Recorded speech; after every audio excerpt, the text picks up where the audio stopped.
The meltdown in the wake of this 9-0 Supreme Court ruling in Donald Trump's favor is where we have to begin. So, Stu, already we're getting reaction from those on the left about the betrayal they perceive from the liberal jurists and how to them it was just so clear. I mean, they don't understand Donald Trump is a clear insurrectionist.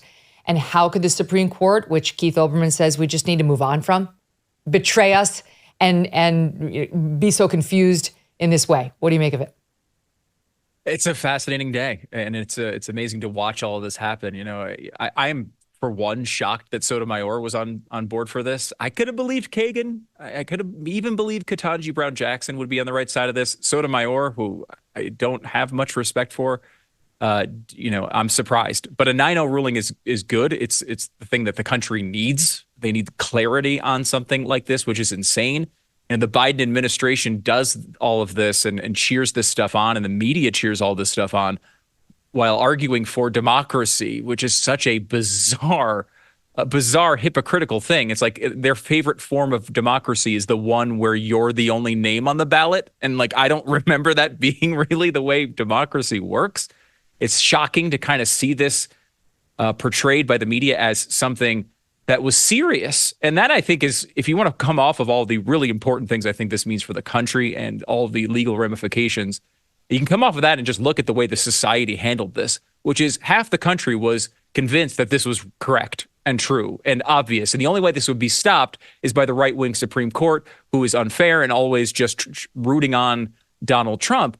And then when you get a 9-0 ruling, real clarity here that this is insane and everyone knew it was insane.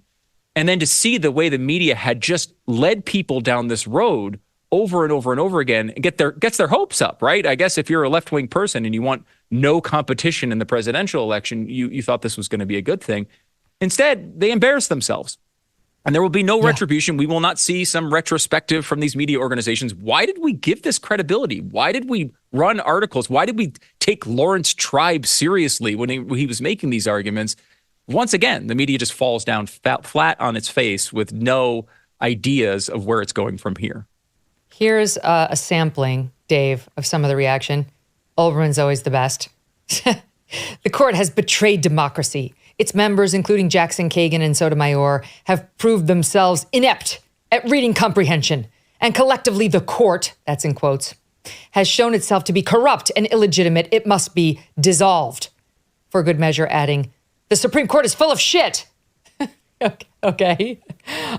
We could keep going. As you might imagine, there's equally, well, maybe not equally, but similar hysterical reaction from people feeling that's the word, betrayed by them, that they didn't get their way. They are really looking at the Supreme Court, whether it is in the January 6th appeal that just went up and that they took on whether he's got immunity for these criminal acts, alleged criminal acts taken while president, or it's this case in which they said, no, individual states can't kick a presidential candidate off the ballot. They feel like the court owes them something. It's up to them to stop him. Yeah, I mean, listen, unlike Stu, I've always known that Sotomayor is a secret ultra MAGA Trumper. So I know a lot of people weren't aware of that. Now that cat's finally out of the bag. And he is doing better with the Hispanic vote. There you go. But listen, I mean, this case in particular was the Mona Lisa of hypocrisy and projection. Donald Trump's a threat to democracy, so we're not going to let you vote for him. I mean, come on. It was always completely absurd. But I think the good takeaway from this and why it's so important that it was 9-0 is that yet again, the guardrails of American democracy have held firm. Both sides, the left looks at January 6th and they say, we were 5 minutes from losing our republic. No, we weren't. What was going to happen? No, the Joint Chiefs of Staff were going to walk in and make QAnon shaman the president. I mean, it's absurd. and on the other side, it's like, these prosecutions of Trump and everything they're doing, it's the same as Russia, blah, blah, blah. No, it's not, because we do have these guardrails.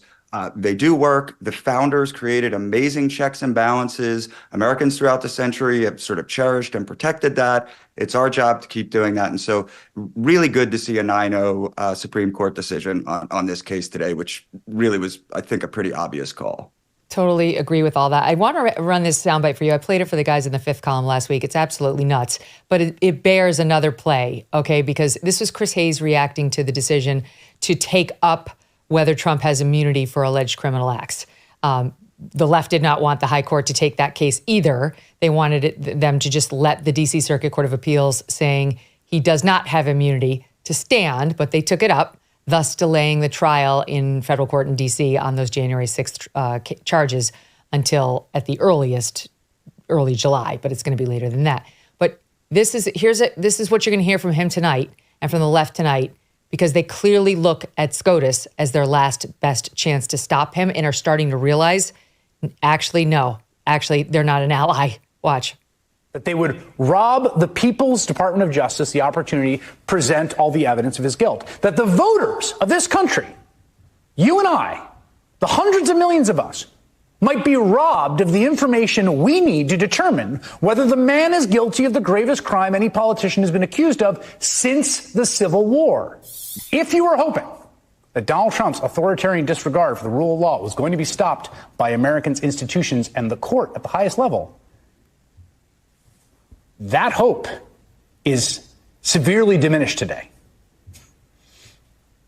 The Mueller investigation didn't stop him. 2 congressional impeachments did not stop him. Today is the starkest proof yet that in the zero-sum battle between MAGA and democracy, there was and is only one thing that could ever truly stop Donald Trump, and that is we the people. Americans voting against him, a majority.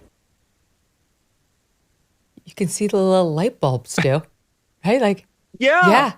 We know. That's how this is supposed to work. If you don't want a guy to be president of the United States, you should vote for the other guy and go out and actually win. That's how this is supposed to operate. Newsflash. This is how our system works, right? I mean, I thought this was obvious to everyone. You know, if this guy is the Hitlerian figure you keep making him out to be, go out and beat him. Like, just win. That should be the easiest thing in the world. It's not like Donald Trump doesn't give you real opportunities to criticize him. It's not like Donald Trump is the perfect candidate that everyone, I just can't find anything to say that's negative about him. They seem to find tons of things that are negative to say about him. It's just that the American people increasingly don't buy it. And this idea that the delay of the Supreme Court is some terrible, terrible thing. It took them 2 years to move on this case. Like they had thrown tons of other people in prison. And they did. For January and by the way, 6th. let's not forget, he was never charged with insurrection. He was not charged with insurrection. They didn't even put it in the impeachment. They could have put anything in there. They didn't even put it in the impeachment. They had all of this time. They waited until he actually ran for president to do anything on this because honestly, if he had not run for president, probably they never would have done any of this. But they wanted to stop him. They wanted to make sure that he could not be president again. So they're throwing every piece of spaghetti they can find against the wall to see if anything will stick. And it's just an embarrassing failure. We are up to our knees at this point in spaghetti, and more of it will come. We'll eventually be up to our necks.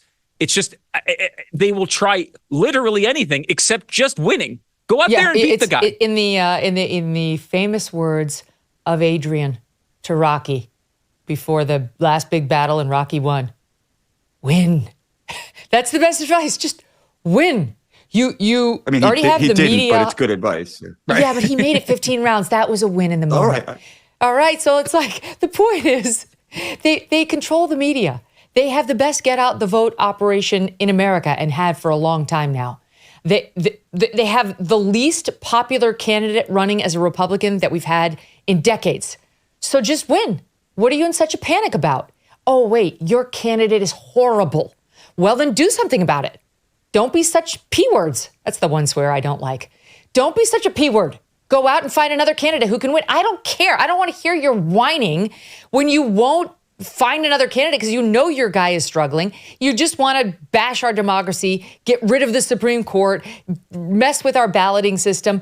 No, it's a no. You were stopped by the U.S. Supreme Court. I want to play this for you, Dave. CNN in the middle of its reaction. Take a listen.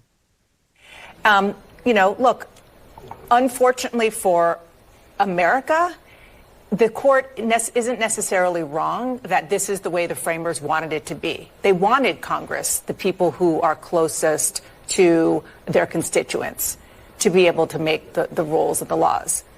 That doesn't change the fact that because of gerrymandering in the House and all kinds of other issues, they're not doing their job on a lot of these big issues. Yeah. I agree. It's very unlikely, close to impossible that Congress will take action. But this is now a fair question that Manu Raju, Melanie Zanona should be asking members of Congress. Mm-hmm. Are you willing to pass legislation that would give us rules for how this works? It could only be in the future, by the way. Okay, so you see the people and their representatives, Congress, they're not doing their jobs because of gerrymandering, but meaning holding this insurrectionist to account. And that's really the lamentable thing here, that really Congress should pass the law saying that he's an insurrectionist and he'd have to be bounced off. And that's really the solution here. Okay, so a couple of years ago, I bought these glasses from Bond Charge. I use the orange ones when I'm watching TV, and I use the yellow ones when my eyes are tired from looking at the computer, and I love them. My whole family loves them. You know, sometimes your eyes are just tired at the end of the day. My little guy, Thatcher, and I put on our orange glasses, and we watched Liar Liar the other day. It was actually really fun. Bond Charge is a great company, and they have this whole approach to wellness that's holistic. So there's a bunch of fun stuff on their websites that you could check out because it's a brand dedicated to optimizing all aspects of your life. They're grounded in science, they're inspired by nature, and their evidence-based products cover a broad spectrum of premium wellness items like those glasses. Okay, but it's not just the glasses. From enhancing sleep and boosting performance to upping your energy and accelerating recovery and balancing hormones, Bond Charge offers a diverse range of benefits. Here's the thing they want you to consider now. Their infrared sauna blanket from Bond Charge that they say can burn extra calories and detoxify. This innovative blanket elevates your heart rate, simulating the effects of physical exercise. Bond Charge says sweating during the process will help eliminate heavy metals and toxins from your body. And setting it up takes less than a minute, and then it rapidly heats up for a quick and convenient experience. For a limited time, save 15% by visiting Bond, B-O-N, Charge, CHARG.com/MK, and use that coupon code MK. Bondcharge.com/MK. Use the coupon code MK to save 15%. Hey, thanks so much for watching. If you like what you just saw, hit the subscribe button for more clips and full episodes.